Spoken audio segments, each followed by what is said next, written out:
On est à une période où on remet en cause certains acquis. Il y a une cinquantaine d'années ou il y a une centaine d'années, les pentecôtistes n'avaient pas de problème d'identité. Et même quelque part, ce qui faisait l'identité pentecôtiste, c'était le parler en langue. Les tout premières églises pentecôtistes, on savait que c'était une église pentecôtiste parce que c'était une église où on parlait en langue. D'ailleurs, c'est ce qui a été même à la base de la fondation des premières églises pentecôtistes, parce qu'avant, c'était des églises évangéliques, c'était des églises baptistes, mais voilà qu'il y en avait quelques-uns qui se distinguaient. J'insiste sur le mot, ils se distinguaient, c'était leur particularité. Ils avaient la même doctrine, la même théologie que les autres églises, mais ils avaient quelque chose de particulier, c'est qu'il y avait l'expression d'un parler en langue dans la manière de faire le culte. Alors ça a été la base même des églises de Pentecôte. C'est d'ailleurs pour ça qu'ils ont utilisé le nom Pentecôte, parce que ça fait référence à la Pentecôte, au jour où le Saint-Esprit est descendu, mais pas seulement faire référence au Saint-Esprit, mais faire référence aux langues, à la glossolalie, hein, comme on dit en grec, c'est-à-dire donc l'aléo en grec, ça veut dire parler, glossai, c'est les langues, donc la glossolalie, c'est le parler en langue. Alors, jamais les églises se sont posées de questions. Au contraire, ils ont été fondés avec cette caractéristique. Et même quand il a fallu définir un petit peu le credo et la confession de foi des églises de Pentecôte, eh bien, tout naturellement, on a cru bon de dire, voilà notre particularité. Eh bien, nous croyons que le signe initial du baptême dans le Saint-Esprit est le parler en langue. Nous croyons que dans une effusion de l'esprit, nous croyons qu'il y a une autre expérience qui se manifeste après la conversion et que cette expérience-là devient visible et manifeste au travers d'un signe et que ce signe, c'est un parler en langue. Alors ça, c'était la base même de la foi des églises de Pentecôte pendant des dizaines d'années. Mais récemment, depuis une petite dizaine d'années, eh bien, même à l'intérieur des églises de Pentecôte, et quand je dis église de Pentecôte, c'est au sens large, hein, ce n'est pas juste les assemblées de Pentecôte du Canada, ce n'est pas juste les pentecôtistes traditionnels, mais c'est aussi ce qu'on appelle les néo-pentecôtistes, donc tous ces mouvements qui sont succédés donc après les mouvements de Pentecôte historiques, eh bien, a commencé à circuler cette idée qu'on pourrait être rempli du Saint-Esprit sans pour autant parler en langue. Je ne sais pas si vous, c'est votre question aujourd'hui, mais c'est une question qu'on retrouve souvent, et même parmi certains leaders, de dire, bon, on reconnaît pas chez tel frère, chez telle sœur, qu'il y a l'action du Saint-Esprit dans sa vie, qu'il y a une certaine forme de sanctification, qu'il y a peut-être le fruit de l'Esprit, qu'il y a même peut-être des dons spirituels qui se manifestent, mais il n'y a pas de parler en langue. Est-ce à dire pour autant que cette personne n'est pas baptisée du Saint-Esprit? Et c'est une très grande question et qu'il faut se poser. Peut-être ça vaut la peine un petit peu de considérer comment fonctionne la théologie d'une manière générale. Et comment, par exemple, a évolué l'Église réformée. Ça a commencé avec Luther, hein, vous connaissez, vous avez peut-être fait votre cours d'histoire de l'Église. Bon, ça a commencé avec Luther, bon, il y a eu Calvin, Zwingli, donc les Français, les Suisses, tout le monde s'y sont mis. Et donc, au départ, les choses étaient claires, c'était même très évangélique, mais aujourd'hui, si on regarde un petit peu l'ecclésiologie de l'Église protestante réformée, on aura tendance à considérer que c'est redevenu un peu plus proche du catholicisme que ce que nous, on peut expérimenter. Et on va arriver avec de nouvelles théologies qui pour expliquer ou justifier une certaine expérience. Quand on lit, par exemple, dans la Bible, que les malades sont guéris, vous imposerez les mains aux malades et les malades seront guéris.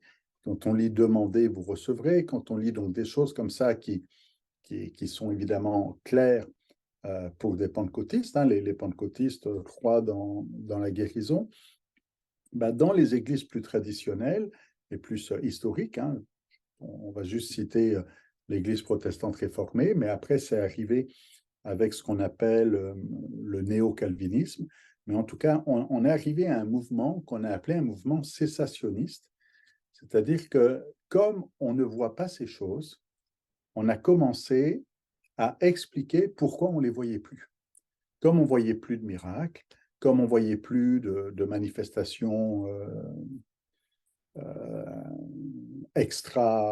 surnaturelles, eh bien, on a commencé à essayer de justifier, d'expliquer pourquoi il n'y avait pas de miracle, pourquoi il n'y avait plus de prophétie, pourquoi il n'y avait pas de parole de connaissance, ou pourquoi il n'y avait pas telle et telle chose. Et on est arrivé avec une théologie qu'on a appelée le cessationnisme, c'est-à-dire que ces choses ont cessé et que c'était là, au départ, donné pour le lancement de l'Église, que le Saint-Esprit était là pour booster ou mettre le feu, une allumette qui a mis le feu aux poudres, mais qu'après, nous, aujourd'hui, nous ne sommes plus dans ce mode-là. C'est ce que disent certains en disant, on n'est plus dans le temps des miracles, ça c'était pour le lancement de l'Église, maintenant, on n'est plus dans ce mode de guérison, de manifestations spirituelles, de miracles et de prodiges, comme on peut voir dans les Actes des Apôtres. On considère, donc, je rappelle, cessationniste, c'est-à-dire c'est fini, c'est passé. On se base sur un verset où l'apôtre Paul dit les langues cesseront. Et donc, comme l'apôtre Paul dit que les langues cesseront, ben pour eux, c'est déjà fait et les langues ont cessé. Donc, pour eux, le parler en langue est une expérience du jour de la Pentecôte, une expérience du livre des Actes des Apôtres, mais n'est plus une expérience pour aujourd'hui. Et on met après, à la suite de ça, on accroche d'autres wagons. On dit bon, ben, que les miracles ne sont plus là et que ça, c'était pour le départ. Maintenant, évidemment, là, j'ai pris une certaine théologie, mais selon les églises, il y a toute une variété. Hein, et il y en a qui vont être là, il y en a qui vont être au milieu, d'autres qui vont être là. Donc, on a toute une panoplie et un éventail. Maintenant, si je prends ça, c'est parce que quand on arrive face à un problème et un échec apparent, on demande et on n'obtient pas, on a prié et la personne n'est pas guérie, on essaye d'expliquer pourquoi ça ne marche pas. Et on va même essayer de l'expliquer d'une manière théologique. Et on trouve ça même dans l'Évangile. Je vous rappelle l'histoire de juste après la transfiguration. Jésus était sur la montagne de la transfiguration avec Pierre, Jacques et Jean. Ils vivent des choses extraordinaires, on passe sur les détails, mais quand ils redescendent, les autres disciples, eux, qui n'étaient pas sur la montagne de la transfiguration, eh bien, il nous est dit qu'on les voit en train de discuter avec les scribes et les docteurs de la loi. Ils étaient en train de faire de la théologie. Ils discutent. Et de quoi ils discutent? Eh bien, ils discutent parce qu'il y a un homme dont le fils avait besoin de délivrance. Il était venu auprès de Jésus afin que son fils soit délivré. Les disciples ont essayé et n'ont pas pu. D'ailleurs, il pose la question à Jésus à la fin, pourquoi n'avons-nous pas pu? Et notez bien, si on lit bien le contexte, que quelques chapitres plus tôt, Jésus avait envoyé ses disciples avec le pouvoir de chasser les démons et de guérir les malades. Donc en fait, ils avaient déjà reçu de la part de Jésus le pouvoir, donc la capacité de chasser les démons, de guérir les malades, et ils étaient même allés deux à deux, ils avaient proclamé la bonne nouvelle du royaume et étaient rentrés tout ravis de toutes les expériences qu'ils avaient pu vivre. Mais là, dans cette situation-là, ils n'ont pas pu. Et quand Jésus descend de la montagne, il voit les disciples en train de discuter avec les scribes, c'est-à-dire les spécialistes de la loi. Moi, j'aime bien comparer ça en disant, ils sont en train là de faire un colloque de théologie, ils sont en train là de faire de la théologie, mais à la fin, quand ils demandent à Jésus, mais pourquoi on n'a pas pu, c'est quoi la réponse de Jésus? C'est cette espèce de démon ne peut sortir que par la prière. Dans un évangile, il y a marqué que par la prière. Dans un autre évangile, c'est marqué seulement par le jeûne et la prière. Mais en fait, ce que Jésus est en train de leur reprocher, si je peux me permettre de dire ça, c'est de dire, quand je suis descendu de la montagne, vous êtes en train de discuter. Vous êtes en train de théologiser, vous êtes en train de chercher et de comprendre pourquoi vous n'avez pas pu, ou de justifier, de trouver une défaite, une excuse, une raison, et puis d'arriver avec toutes sortes de théories en tâtonnant. Et Jésus dit, mais au lieu de faire ça, vous auriez mieux fait de prier, de persévérer dans la prière, voire de jeûner même si on est avec, ça dépend dans quel évangile on est. Mais en tout cas, Jésus dit, il faut prier. Il faut continuer à demander. C'est pas parce que ça n'a pas marché, c'est pas parce que ça n'a pas marché du premier coup, ou que vous n'avez pas réussi à chasser ce démon, qu'il faut après arriver à modifier votre théologie en disant, bon, bah, peut-être qu'il y a des démons qu'on ne peut pas chasser, ou peut-être qu'il y a un problème générationnel dans la vie de cet homme, et qu'il faut qu'on trouve si son grand-père avait fait de la sorcellerie, et c'est peut-être pour ça qu'on ne peut pas chasser ce démon. Ou peut-être que c'est un homme qui a péché et qu'il est toujours sous la malédiction de Dieu. C'est des théories qui circulent des fois dans les églises. Si quelqu'un est malade, c'est parce qu'il a péché. Si quelqu'un est malade, vous avez jamais entendu ça? Si quelqu'un est malade, c'est parce que Dieu le punit. Et puis, il faut identifier pourquoi tu as fâché Dieu. Et puis, on a prié pour toi, tu n'es pas guéri. Ah, c'est parce qu'il doit y avoir quelque chose dans ta vie qui ne marche pas et qu'il faut régler.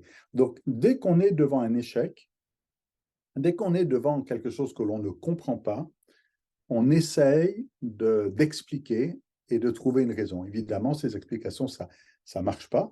Et Jésus nous dit ici, au lieu d'essayer de comprendre ou de chercher une raison, priez, persévérez, continuez. Et puis, on est un petit peu avec l'image ici du prophète qui prie pour la pluie. Ben, la pluie n'est toujours pas là, ben, continue à prier. La pluie n'est toujours pas là, continue à prier. Et jusqu'à 7 fois, il envoie son serviteur, jusqu'au moment où il revient en disant, il y a juste un tout petit nuage. Et là, la foi, ce petit nuage suffit pour croire en disant, c'est pas un nuage, c'est la pluie qui arrive et une pluie abondante. Alors, pourquoi est-ce que je dis ça? Parce que c'est peut-être ce qui est en train d'arriver dans certaines églises de Pentecôte, où on a fait une réunion de prière en disant on va prier pour que les jeunes ou que les nouveaux convertis ou que ceux qui viennent d'être baptisés ou ceux qui sont là dans l'église depuis quelques années, on va prier pour qu'ils reçoivent le Saint-Esprit, qu'ils soient remplis du Saint-Esprit, voire donc même qu'ils parlent en langue. Et il y a certaines personnes qui vont arriver avec un constat d'échec en disant, mais moi, pasteur, ça fait 10 ans, ça fait 20 ans que je prie pour ça et je ne parle pas en langue. Est-ce que ça veut dire que je n'ai pas la foi?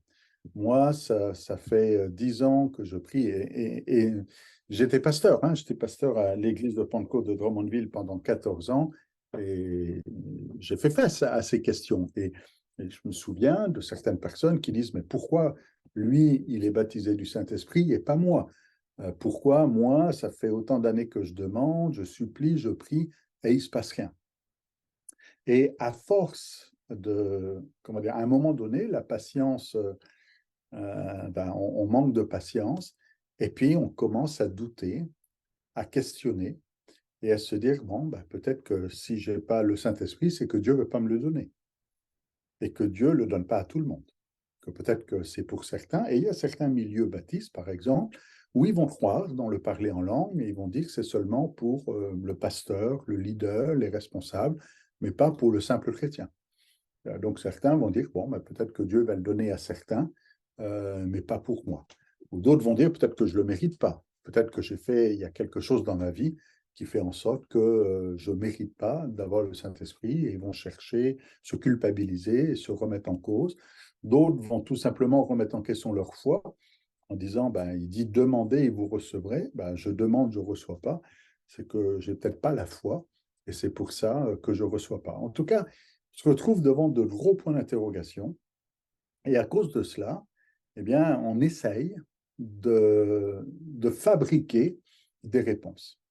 On va dire oui, mais là, je veux dire que lui ne reçoive pas le Saint-Esprit. Bon, on comprend, là, c'est quelqu'un qui vit une vie chrétienne boiteuse ou croche, hein, ou des fois on est fort pour juger les autres. On va dire oui, mais l'autre là, c'est un bon frère, c'est une bonne sœur. J'ai jamais vu quelqu'un d'aussi engagé. Elle évangélise, elle fait de grandes choses. Et puis pourquoi cette personne-là n'est pas baptisée? Ou même peut-être quelqu'un dira, mais il y a quelqu'un qui parle en langue, il y a quelqu'un qui ne parle pas en langue, mais la personne qui ne parle pas en langue manifeste plus le fruit de l'esprit, a plus de paroles de connaissance, a plus de sagesse, a plus d'autorité, et même quand elle prie, ben les personnes sont guéries, mais elle ne parle pas en langue. Alors peut-être quelqu'un dira, mais même si elle ne parle pas en langue, moi je vois l'action de l'Esprit de Dieu dans sa vie, et on ouvre une porte à dire, ben, peut-être que cette personne-là est remplie du Saint-Esprit, même si elle ne parle pas en langue. Si on se parle vrai, est-ce que vous avez déjà eu ce genre de réflexion? Est-ce que vous avez déjà ouvert la porte à ce genre d'idée où vous dites non, non, moi, je suis un vrai pentecôtiste, jamais j'aurais pu accepter ce genre de théorie. Concernant un petit peu l'esprit et le chrétien, dans certaines théologies baptistes, on reçoit le Saint-Esprit à la nouvelle naissance. Et des fois, on va opposer cette façon de voir avec les pentecôtistes. Alors que on est d'accord. Et personnellement, je vais dire oui, on reçoit le Saint-Esprit à la nouvelle naissance. Comprenez-moi bien que la nouvelle naissance, c'est quoi? Quand Jésus parle à Nicodème, il dit le vent souffle où il veut, il parle de l'esprit, hein. Et il dit il en est ainsi de tout homme qui est né d'eau et d'esprit. Cette nouvelle naissance, c'est une nouvelle naissance de l'esprit, comprenez par l'esprit. En fait, on prend la même image que la création de l'homme. Dieu a fait une silhouette en argile, il a soufflé, donc le souffle c'est l'esprit, le roi, il a soufflé et le glaiseux est devenu un être vivant. De la même Voilà. manière, c'est par le souffle de Dieu, c'est par le Saint-Esprit que nous venons à la nouvelle naissance. Et quand l'apôtre Paul dit « Ne savez-vous pas que vous êtes le temple du Saint-Esprit ?» ça, c'est à partir de la nouvelle naissance. Et si je voulais faire la mise au point, c'est que le fruit de l'esprit, c'est pas le fruit du baptême du Saint-Esprit. C'est le fruit de l'esprit que l'on reçoit à la nouvelle naissance. Et que on reçoit à partir du moment où on est né de nouveau. Jésus dit, le Père et moi viendrons faire notre demeure en lui. Ça, c'est pas le Saint-Esprit. Le Saint-Esprit est en nous. Nous sommes le temple du Saint-Esprit, comme dit l'apôtre Paul. Même l'apôtre Paul a cette phrase aux Romains, il dit, si quelqu'un n'a pas l'esprit de Jésus, il ne lui appartient pas. Donc l'esprit de Jésus est déjà en nous. Et l'esprit est là. C'est lui qui nous a amenés à la vie, c'est lui qui nous amène à manifester le fruit de l'esprit. Nous sommes devenus un être spirituellement vivant par le Saint-Esprit. C'est lui qui nous a convaincus en ce qui concerne le péché, la justice et le jugement. C'est lui qui nous a amenés à la repentance et qui nous a amenés à la nouvelle naissance. Donc je pense il faut pas se tromper de débat ici. On est d'accord qu'on a le Saint-Esprit à partir du moment où on est né de nouveau. Maintenant, les pentecôtistes vont distinguer une autre expérience. Et on va dire, mais sur la base de quoi? Bon, alors évidemment, on a le texte de la Pentecôte, mais même Jésus, par exemple, dans Jean 7, lorsqu'il parle du Saint-Esprit, c'est Jean qui nous dit, il disait cela concernant le Saint-Esprit qui devait venir. Donc Jésus dit, si quelqu'un a soif, qu'il vienne à moi et qu'il boive. Et ensuite, il dit, et des fleuves d'eau vive couleront de son sein. Et on a ici deux expériences. Et on parle de l'esprit. Hein, Jean, pour être sûr qu'on ne se trompe pas, il nous dit d'une manière très explicite, il disait cela de l'esprit qui devait venir. Quand la nouvelle naissance, c'est recevoir de cette eau qui nous désaltère. C'est l'esprit qui vient en nous et qui nous amène la vie. Le baptême dans le Saint-Esprit, hein, à la manière de la Pentecôte, c'est plus cette deuxième étape, des fleuves d'eau vive couleront de son sein, c'est-à-dire que c'est plus quelque chose qui vient en nous, c'est quelque chose qui sort de nous. Et quelque part, si on lit bien les Actes des Apôtres, être rempli du Saint-Esprit, c'est pas pour être béni, mais c'est pour bénir les autres. Hein, c'est Acte 1:8. Vous recevrez une puissance, le Saint-Esprit survenant sur vous, et vous serez mes témoins. Voilà. L'Esprit donc que nous recevons nous qualifie pour la mission que nous devons accomplir.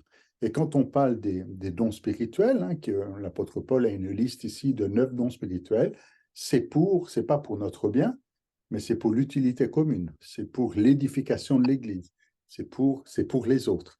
Donc ici, on a deux expériences qui sont distinctes, en tout cas c'est ce que croient les pentecôtistes, de dire que oui, à la nouvelle naissance, on a reçu l'Esprit, l'Esprit agit en nous, l'Esprit nous convainc, l'Esprit nous parle, l'Esprit nous dirige, on est spirituel, hein, dans le sens où même si on ne parle pas en langue, hein, on peut être sensible à l'Esprit de Dieu, on peut être conduit par l'Esprit de Dieu, l'Esprit de Dieu peut nous aider dans la compréhension des Écritures, nous révéler, on peut avoir une révélation, on peut donc avoir comment dire, l'Esprit de Dieu, on peut avoir un contact, peut agir en nous, mais les actes en particulier ben, nous présentent une expérience de Pentecôte, on va en reparler, qui est plus une expérience en fait de puissance, d'autorité, qui va donner aux disciples de prêcher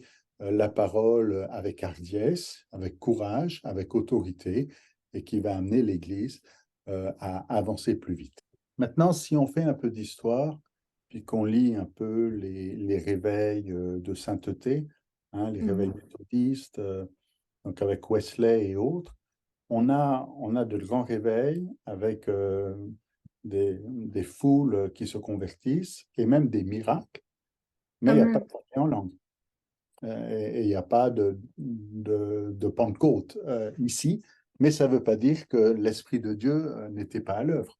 Bon, on a au siècle passé l'exemple de Billy Graham, qui fait de grandes campagnes, mais qui ne va pas mettre en avant, bon, une fois il l'a fait, il s'est fait taper sur les doigts par sa famille d'église, mais de mettre en avant un petit peu le côté parler en langue. Maintenant, il y a des églises qui ne sont pas pentecôtistes dans le sens, il n'y a pas la notion du parler en langue qui est mise en avant, mais qui croient dans le Saint-Esprit et qui vont dire que le Saint-Esprit agit, le Saint-Esprit parle, le Saint-Esprit dirige, le Saint-Esprit conduit, le Saint-Esprit révèle, le Saint-Esprit amène, et dans la vie du chrétien, même s'il ne parle pas en langue. Et c'est vrai, le Saint-Esprit est à l'œuvre. On voit dans l'Ancien Testament et puis même dans le Nouveau Testament que fois, le Saint-Esprit peut se révéler même à quelqu'un qui est pas chrétien. Alors, à plus forte raison, quand c'est quelqu'un qui aime Dieu, qui aime sa parole, qui a donné sa vie à Dieu, plus forte raison, le Saint-Esprit peut se manifester et se glorifier. Maintenant, l'expérience de chacun, elle est différente d'une personne à l'autre, quoi. Certains, bon, ils étaient enfants. Moi, j'avais 13 ans et j'étais dans un champ quand j'ai reçu le Saint-Esprit avec les vaches à côté. Ma femme était dans une église baptiste qui ne croyait pas dans le parler en langue et elle s'est mise à parler en langue toute seule dans sa chambre d'étudiant alors qu'elle priait. Personne ne lui avait dit qu'il fallait parler en langue.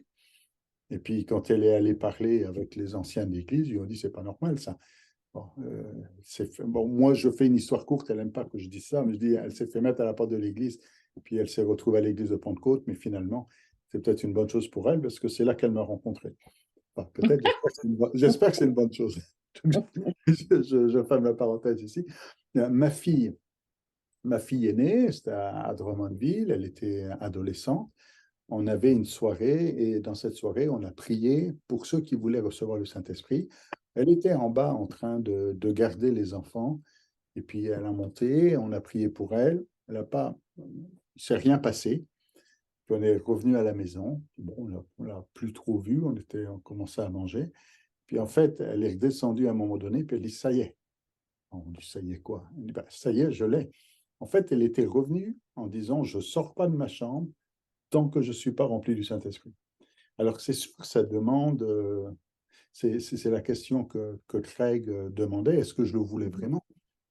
Ça demande de la ténacité, ça demande, je ne demande pas du bout des doigts, je, je demande jusqu'à le recevoir avec persévérance. Alors pour certains, ça marche comme ça.